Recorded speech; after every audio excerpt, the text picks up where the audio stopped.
Hello ಗೆಳೆಯರೆ, welcome to SSP in Kannada channel. ಈ ಒಂದು ವಿಡಿಯೋದಲ್ಲಿ ಮಕರ ಸಂಕ್ರಾಂತಿಯ ಕುರಿತು ಸುಲಭ 5 ಸಾಲುಗಳ ಮಾಹಿತಿ ತಿಳಿತಾ ಹೋಗೋಣ. ಈ ಒಂದು 5 ಸಾಲುಗಳ ಪುಟ್ಟ ಮಾಹಿತಿ ಅಥವಾ 5 ಸಾಲುಗಳ ಪುಟ್ಟ ಪ್ರಬಂಧ ಅಂತಕ್ಕಂಥದ್ದು ಇಷ್ಟವಾದ್ರೆ ಒಂದು ಲೈಕ್ ಅನೇಕ ವಿಡಿಯೋ ತಿಳಿದು ಪ್ರೋತ್ಸಾಹ ತುಂಬ ಸಿಗುತ್ತೆ. ಇನ್ನೊಬ್ರಿಗೂ ಶೇರ್ ಮಾಡಲು ಸಾಧ್ಯ. ಇಂಥ ಅನೇಕ ವಿಡಿಯೋಗಳ ಚಾನಲ್ ಸಬ್ಸ್ಕ್ರೈಬ್ ಆಗಿ. ಹಾಗಾದ್ರೆ ಒಂದು ಮಾಹಿತಿಯನ್ನು ಕಲಿತಾ ಹೋಗೋಣ ಬನ್ನಿ. ಮೊದಲನೇ ಪಾಯಿಂಟ್ ನೋಡಿ, ಸಂಕ್ರಾಂತಿಯನ್ನು ಸೂರ್ಯನು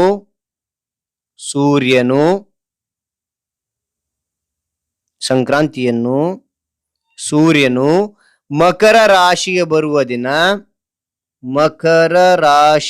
ಬರುವ ದಿನ ಆಚರಿಸುತ್ತೇವೆ.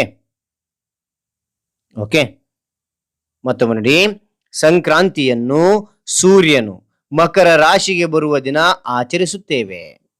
ಓಕೆ, ಅದಾನಂತರ ಎರಡನೇ ಪಾಯಿಂಟ್, ಇದು ಚಳಿಗಾಲದ ಕೊನೆ ಮತ್ತು ಒಳ್ಳೆಯ ಸಮಯದ ಆರಂಭ.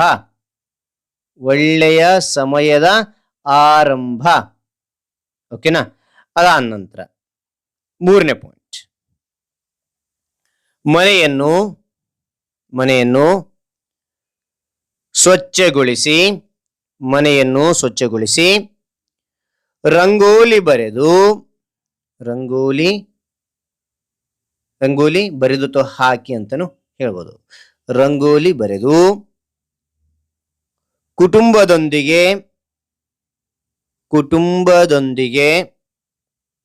ಸಂಭ್ರಮಿಸಲಾಗುತ್ತದೆ. ಮತ್ತೊಮ್ಮೆ ನೋಡಿ, ಸಂಕ್ರಾಂತಿಯನ್ನು ಸೂರ್ಯನು ಮಕರ ರಾಶಿಗೆ ಬರುವ ದಿನ ಆಚರಿಸುತ್ತೇವೆ. ಇದು ಚಳಿಗಾಲದ ಕೊನೆ ಮತ್ತು ಒಳ್ಳೆಯ ಸಮಯದ ಆರಂಭ.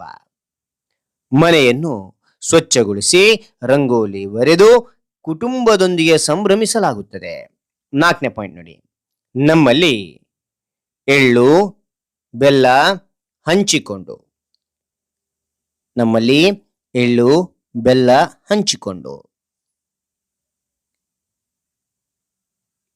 ಎಳ್ಳು ಬೆಲ್ಲ ತಿಂದು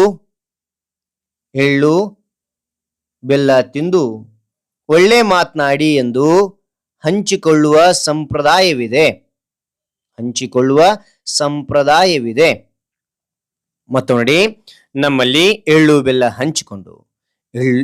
ಬೆಲ್ಲ ತಿಂದು ಒಳ್ಳೆ ಮಾತನಾಡಿ ಎಂದು ಹಂಚಿಕೊಳ್ಳುವ ಸಂಪ್ರದಾಯವಿದೆ. ಐದನೇ ಪಾಯಿಂಟ್, ಸಂಕ್ರಾಂತಿ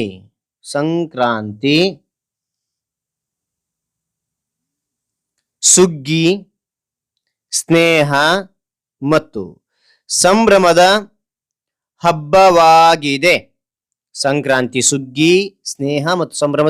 ಹಬ್ಬವಾಗಿದೆ. ಓಕೆನಾ? ಹಾಗಾದ್ರೆ ಈ ಒಂದು 5 ಸಾಲುಗಳು ಪುಟ್ಟ ಮಾಹಿತಿ ಇಷ್ಟವಾಗಿದ್ರೆ ಒಂದು ಲೈಕ್ ಅನೇಕ ವಿಡಿಯೋ ತಿಳಿದು ಪ್ರೋತ್ಸಾಹ ತುಂಬಾ ಸಿಗುತ್ತೆ. ನಿಮ್ಗೆ ಯಾವ ಒಂದು ವಿಡಿಯೋ ಬೇಕಂತೇಳಿ ಕಾಮೆಂಟ್ ಮಾಡಿ. ಆ ವಿಷಯದ ಬಗ್ಗೆ ವಿಡಿಯೋ ತಿಳಿಯಲ್ಲ ಪ್ರಯತ್ನ ಮಾಡ್ತೇನೆ ಅಂತ ಹೇಳ್ತಾ ಮತ್ತೊಂದು ಹೊಸ ವಿಷಯದೊಂದಿಗೆ ಮತ್ತೊಂದು ಹೊಸ ವಿಡಿಯೋ ಭೇಟಿ ಆಗ್ತೇನೆ. Thank you for watching. Bye.